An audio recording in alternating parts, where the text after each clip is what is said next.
Bonjour à tous, aujourd'hui vidéo un petit peu spécifique puisque je vais vous présenter une imprimante 3D que vous connaissez déjà peut-être mais je voulais vous la présenter de manière un petit peu plus technique. Nous allons parler de la MakerBot Replicator Plus. Bonne vidéo les petits loups. On se retrouve juste à côté de cette MakerBot Replicator Plus et la première chose que j'ai envie de vous dire c'est qu'elle est vraiment très belle.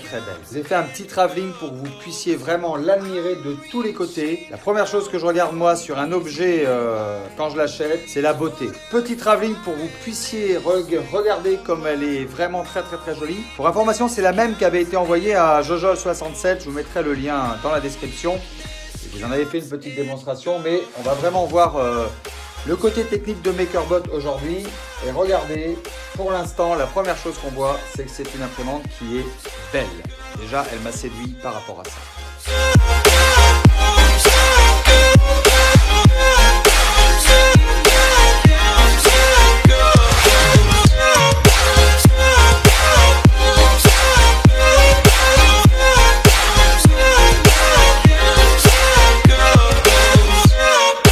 Pas mal, hein. Ensuite, on va la faire marcher cette imprimante 3D, hein. On va parler un peu technique. Donc, pour l'allumer, tout simplement, il y a un petit bouton on/off. Voilà, c'est juste derrière. Vraiment, c'est pas très compliqué. Juste derrière, là, le petit bouton on/off. On appuie dessus et on l'allume. Pourquoi je vous ai montré comment allumer et éteindre une imprimante 3D? Vous allez dire, mais n'importe quoi. Non, pas n'importe quoi. Cette imprimante 3D fait partie des imprimantes 3D plug and play. Ça veut dire on la branche et ça fonctionne. Et on va aller voir son écran et ses fonctionnalités tout de suite. Vous allez comprendre pourquoi. Au niveau du menu, hop, ça se passe par ici. Donc, on est sur le menu. Alors, vous voyez au passage qu'on peut personnaliser. On peut marquer, là c'est marqué LV3D MakerBot. Là, on fait quoi? On imprime, on change le filament, on préchauffe. On demande des infos, on fait les paramètres. Allez, on va aller voir. Paramètres, par exemple. Étalonner le décalage de l'axe Z. Paramètres de notification. Diagnostic et journaux. Caméra. Par exemple, paramètres, caméra. Langue. Vous pouvez la mettre en plusieurs langues et elle est donc en français. Donc ça, c'est pas mal. Langue, vous voyez, Dutch, français, espagnol, etc., etc., etc. Elle est vraiment très simple d'utilisation, cette imprimante 3D. Après, vous voyez, pour revenir, c'est ici. On peut vraiment pas faire plus simple, quoi. Diagnostic et journaux, lancer les diagnostics, copier les journaux de diagnostic sur une clé USB, remplacement du manuel de l'étalonnage d'usine. On peut vraiment pas faire plus simple, quoi. Maintenant, vous voulez lancer une impression. Le filament se met ici. Voilà. Je vous montre. Hein. Vous voyez le filament? Petite boîte de rangement. Nous, on a choisi du filament MakerBot. C'est un filament qui est spécifique. Hein. Voilà. On passe le filament ici. Tac, tac, tac, tac, tac, tac, tac. Ça sort ici par le PTFE. Jusque là. Voilà. Et là, au niveau de l'extrudeur, bien le montrer à la caméra aussi. Ah, on ne voit pas de là l'extrudeur. Si, voilà, l'extrudeur il est là. C'est le nouvel extrudeur. Voilà, le nouvel extrudeur. Ah, c'est pas évident de filmer ça. Hein. Nouvel extrudeur, je voulais vous le montrer. C'est plutôt très sympa. Et vraiment, vous allez voir que c'est vraiment très simple à utiliser cette imprimante 3D. Hop, la bobine, elle est ici, on l'a vu. Ce qui est intéressant, c'est que ce petit range bobine, eh ben, il peut se cacher tout simplement avec un seul bouton. Hop, énorme. Hein.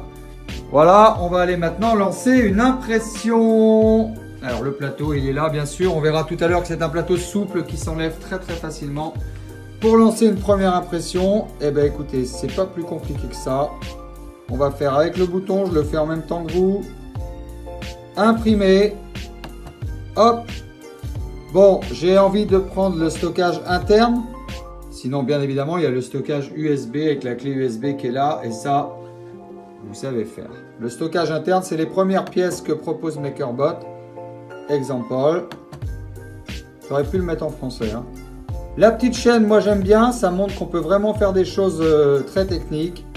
Allez, c'est parti pour la petite chaîne. On appuie juste sur le bouton. Heure d'impression. 0,18. On en a pour 18 minutes. Et vous allez voir, au niveau de la qualité, c'est plutôt très sympathique. C'est pas plus compliqué que ça, regardez. Hop. Étape 1 sur 3, chauffe de l'extrudeur. Donc on va monter à 180 degrés Celsius. Elle se prépare toute seule et vous allez voir que c'est plutôt pas mal. Alors on peut noter que la température de l'extrudeur monte assez rapidement. Quand je vous dis assez rapidement, on est passé de 0 degré à 215 degrés à peu près 15 secondes. C'est juste énorme. Ça va à une vitesse de chauffe, c'est génial. Franchement, cette MakerBot Replicator Plus, c'est un véritable outil de production et la première impression est en train de se lancer. Et on va voir en quoi ça peut révolutionner tout un tas de choses. Par exemple, pour des gens qui ont des fermes. Avoir une ferme d'imprimantes 3D, c'est avoir plusieurs imprimantes 3D en même temps. Et comme on peut, grâce à la caméra et au smartphone, voir l'impression 3D en cours, on peut, de chez soi ou de n'importe où, diriger avec son smartphone l'impression 3D en cours et c'est ainsi un véritable petit outil de production. Alors, l'impression 3D est en train de se lancer.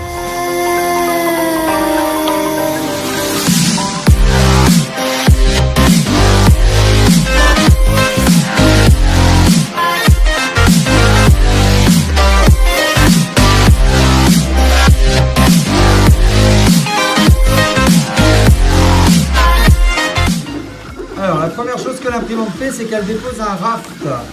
Un raft, c'est un petit radeau. Là, on a carrément demandé à l'imprimante 3D de nous faire un petit maillon pour vous montrer la précision et la qualité d'impression qu'on peut faire. Donc, le raft, c'est un petit radeau qui va permettre à l'impression 3D de venir se déposer de manière beaucoup plus pratique et puis beaucoup plus sécure, surtout sur l'impression 3D.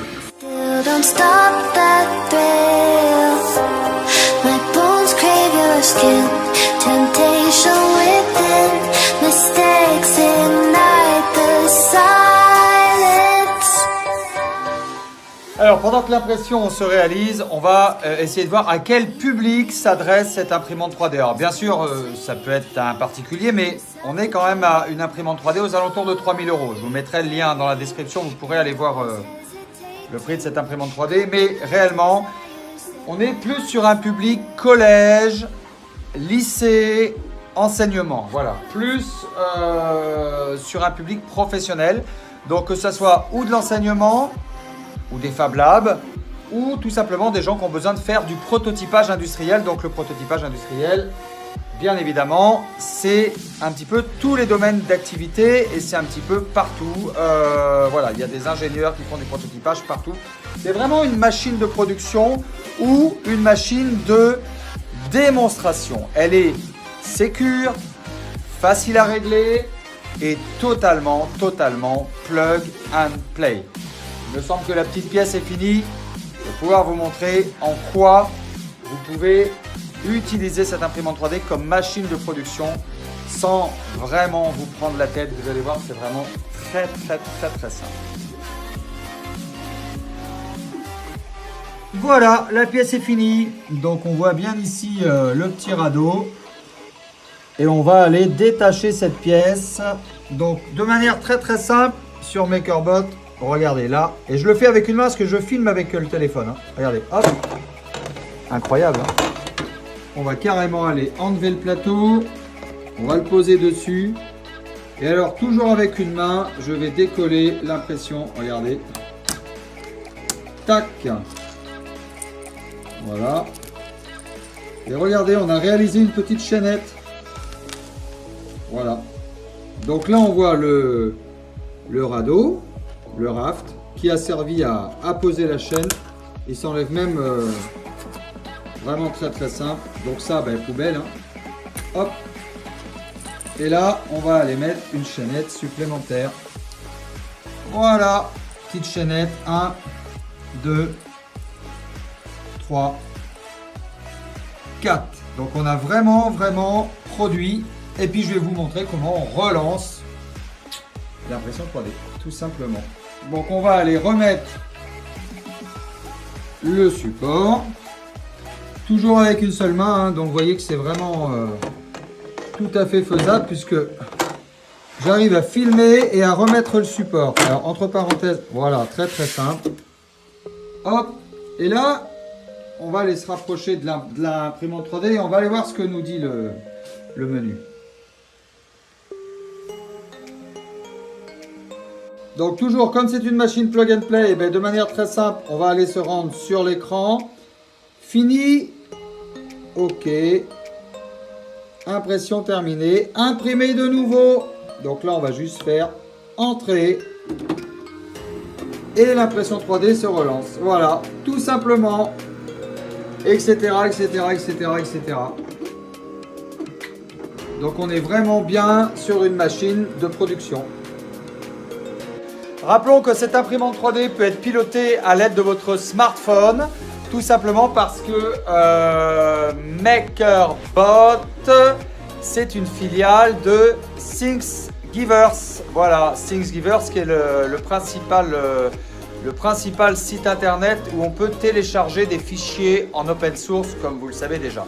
Mais bon, si vous le saviez pas, maintenant vous le savez. Donc Thinksgivers et MakerBot, c'est la même chose, c'est la même entreprise.